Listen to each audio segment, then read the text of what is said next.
This is the NFL Play Football Podcast, and I'm Jeff Fisher of High School Football America. The NFL celebrates youth and high school football year-round through camps, activities, NFL flag, and tackle leagues. The Play Football Initiative provides a fun and engaging experience for players of all ages and skill levels, equipping young people with key life skills that are building blocks to success on and off the field. Hey everyone, it's Jeff Fisher of High School Football America, continuing our journey across America. Checking in with all of the team winners for the NFL Coach of the Year award for each respective team, and then they become the nominees for the Don Shula Award that will be announced later on this month. Stop right now in my home state of Pennsylvania. We're going to southeast Philly area, Westchester. Many of you may not know this, but when I was a kid growing up, that's where the Eagles used to hold their training camp. And Mike St. Clair, this past Sunday during the Eagles game, was honored as the Eagles 2022 Coach of the Year. He's the head coach at Bayard Rustin High School in Westchester, Pennsylvania, and he's on the line right now to talk to us about his program, his staff, all of his players, and, of course, the award that he won as the Eagles Coach of the Year. Coach, thanks for taking the time to talk with us today. Thanks for having me on, Jeff. Appreciate it. And you know, one of the things that I love about you, and I knew this because I grew up in that area there, is you've been the only coach at Rustin High School, meaning you build it from the ground floor up. That's kind of pretty cool. I don't know the last time I talked to somebody that started something and is still there 16 years later. So let's dial it back to those very first years. Obviously, no tradition. You're in charge of it. What did you do back then that kind of set the standard for this program? Well, I prayed a lot, but no, but just getting started, it was really a great situation for me. I was coaching at Westchester East High School at the time with Joe Carroll on a great staff, having a great time. And the Westchester Area School District decided to add a third school to the district. So what they did is we took a third of the kids from Westchester Henderson, we took a third of the kids from Westchester East, and Westchester Rustin was created. And luckily, fortunately, I was selected to be the head coach and get the program going and get it off the ground. Talk about the tradition there. I mentioned that, when I was a kid, I used to go to Westchester to see the Eagles train and all that. I know from my time as a sports director in Allentown, you guys have a lot of tradition there. For the people around the country listening, talk a little bit about that, where football fits into the grand scheme of the community. Now, in Westchester, it is a big community football. They got the college, Westchester University, which, always puts out very, very good teams. And then the two high schools that were already there, Westchester Henderson and Westchester East, they were rooted in tradition with football. They put out some phenomenal teams over the years. So we were lucky enough in the fact that, I had some background at East with the traditions we had already established there. And then the kids that came over from Henderson, tough kids coming from there. So we were able to put the traditions together we had at East with the mentality that we brought over from Henderson. And we were able to, create, Westchester Rustin football. Talking with Mike St. Clair, the Eagles Coach of the Year, Westchester Rustin High School. He's been there from the beginning. And, when you're putting something together like this from the ground floor up, one of the most important things, and you were an assistant there in the Westchester district, and I think you've been there for about 3 decades, is putting together a staff. So tell me a little bit about your approach to building your staff. What are some of the things you look for when you bring in an assistant coach? When I bring an assistant coach, I look for gentlemen and men that I'm going to be able to work with, guys that we're going to be able to have good conversations with, and at the end of the day, guys that I'm going to be able to be friends with. You spend so much time together. If the personalities don't mix, if you can't be friends on and off the field, it's really hard to coach with. It's a little bit different than upper levels. I was also looking for, it's beneficial to have guys that work in a building on your coaching staff, and I'm lucky in the fact that most of my assistants are also teachers or guidance counselors in the school, and I think it's really important to have that mix. So not only do your coaches, your assistant coaches know the kids on the field, but they also know them in the classroom, which makes it much easier to teach and coach. Yeah, no doubt about it. And the award itself has your name on it. You're the guy that's the finalist for the Shula Award and all that. But as I've said to all of the coaches that I've been interviewing over the last week or so, it's a partnership, right? You need your players, you need your coaches. And when I do these little bits here, I want to make sure that we get everybody in there, right? Only one name on it. But, well, let's talk about your staff currently. You got a good mix of old and new. Do you have alums there? Let's get some of the guys in by name to make sure. And don't forget any, because you're going to get some you-know-what if you do. Oh yeah. I mean, I am very, very lucky that's had a staff that's been together forever, almost since we started. I've got great experience. My defensive line coach is Mike Mooring. Mike played at the University of Pitt. He was a big 33 kid. He played 5 years with the Oakland Raiders. 5 years with the San Diego Chargers. He played with a year for the Raiders. He's a phys ed teacher in the building. Great knowledge, great guy. Shaz Brown, who was the captain of Villanova's championship team, wide receiver coach, counselor, knows the game inside and out, and also is phenomenal helping getting kids into college, making sure all the paperwork's done, making sure that NCAA clearinghouse work is done. A lot of people don't know, the stress and the time that's involved with that, which is enormous. I also have Steve Walsh, played at Westchester University, on the team, on my staff, runs our strength and conditioning program, takes a big load of pressure off of me by running that. That Carl Civic. Carl was played at Lafayette. He was big 33 also. He played a year with the Denver Broncos. I have Mitch Hoffman, who played it used to be called Western Maryland. He also runs our strength and conditioning program. He teaches at the middle school. And I have Kenny Banks, who's my quarterback coach. Kenny was a head football coach at Glen Mills for a long time, built that program up. He played quarterback at Tulane. So I'm really lucky to have a phenomenal staff together that has experience with football, has experience with kids, and has experience in the classroom. Yeah, no doubt about that. Mike St. Clair on the line. Oh, I'm sorry. Go ahead. I left out my main man, Johnny Timko. Johnny's our O-line coach. He was a 4-year starter at Lehigh. I actually coached and taught him back in the early 90s at Westchester East. He's an alumni that came along, and he just does a phenomenal job with the offensive line. And, he's got great skill, great knowledge, and very, very good motivator. I thought I recognized the name from my days of doing Lehigh stuff there when you brought it out. And like I said, if you forgot anybody else as we move along here, we'll pop them in there, Mike St. Clair.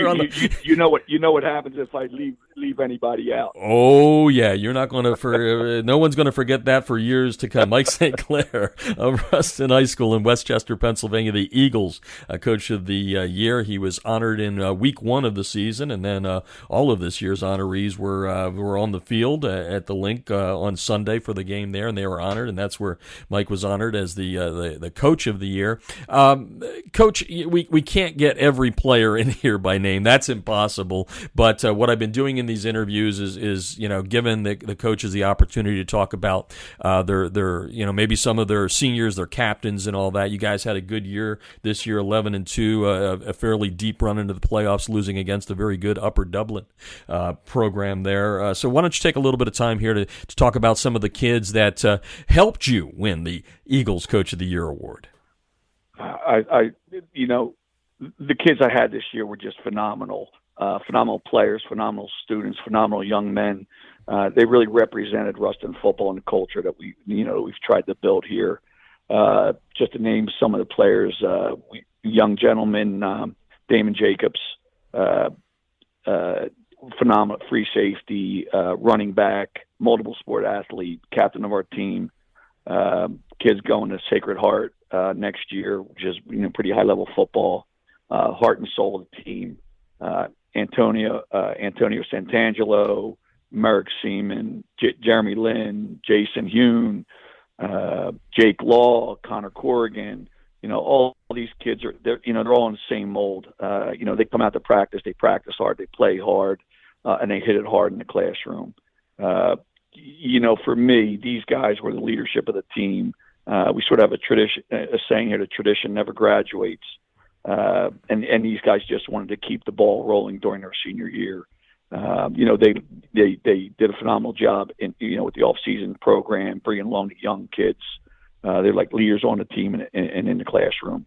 So for me, having a senior class as strong and responsible as these guys were made it real easy. I mean, they're the reason why I'm getting this award, why Westchester is being acknowledged. These are the reasons why, these kids are the reasons, not, my X's and O's, but it's these Jimmys and Joes, that are the foundation of our team. Like I said, it is a partnership award. There's no doubt about that. Coach Mike St. Clair on the line, Eagles Coach of the Year this year. And Coach, I'm not a Southeast Philly guy, but I'm just up the road there in the Lehigh Valley. That's where I was born and raised. And, I'm very proud of what we have in Southeast Pennsylvania, Eastern Lehigh Valley, Northeast Pennsylvania. Those Pittsburgh guys, they always get the pub and all that. I want you to put on the ambassador hat here a little bit and talk about the health of Southeast Philly football, which I think is underrated. I know St. Joe's, has been, getting a lot of stuff with the national rankings and all that, but overall, the body of work down there is pretty solid. Can you play ambassador a little bit for Southeast Philly? I think Southeast Philly, and District 1 in general, is phenomenal football. There's a lot of the kids do go to private schools. A number of kids go to public schools, and we're putting out top quality kids. I just know from our area that football is top notch. You get through District 1, you've gone through a war before you even get to the later rounds. Number of these kids are going to great schools, D3, D2, D1 schools. So I think Southeast Pennsylvania, our Philadelphia area, is represented very, very well. It's just tough football, just like Allentown, just like Harrisburg area. I think the whole state of Pennsylvania is just phenomenal football. And when you look at the college rosters, they're littered with Pennsylvania guys. Yeah, no doubt. Southeastern football in Pennsylvania is southeast part of the state. Very, very good. Philly, very good. And, now it's time for you to get the coach speak coming out here a little bit. We kind of touched on it here and there, saying that you're the coach of the year. I mentioned that you were honored along with the other weekly winners on this past Sunday, or I guess 2 Sundays now. We're taping this a little bit right after that event. I just wanted to figure out your feelings with that. I mean, how cool is that to be there with fellow coaches in the profession, standing there on a professional gridiron and people calling out your name? That had to be pretty heady for you, right? It was just a tremendous honor. I was humbled by it. I was elated by it. A lot of different emotions went through me. On that day, I was just a total surprise. I've been an Eagles season ticket holder since '88, so it was very, very special. What's crazy is, we have some good tailgates down there, and this is a sort of that January game, that end of December game is our family reunion game, where all my cousins and daughters and family, we always have a big festive occasion there on that day. And luckily, it's the day that I was on the field, and I got to share that day with my whole family, all my friends I grew up with. It was just an experience that I'll always remember and treasure. I think I'm going to need to go out and buy me some thinly cut steak here and make myself a cheesesteak after this interview. You're making me hungry thinking about tailgating there. We did have them on the grill that day, so you would have been right in. But the other thing that came rushing back to me are some of those cold days sitting at the vet. You and I are both old enough to remember that. So, do I remember? Oh my gosh! And one of the other things that I've been asking all the coaches, and this is something that has really evolved through the last couple of decades with all of the NFL teams, is the fact that they're reaching down into the roots of the game, into the coaching profession. What does it mean for you as a guy that, like you said, you're a season ticket holder for the Eagles, knowing that the shield is reaching down there to help and honor and grow the game? I think the Eagles do a phenomenal job with their community projects.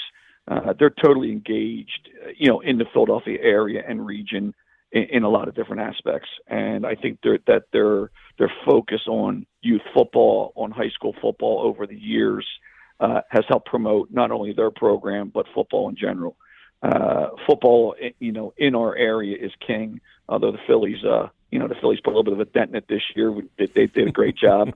But around our area, the Eagles are everything. A lot of people's lives center around it.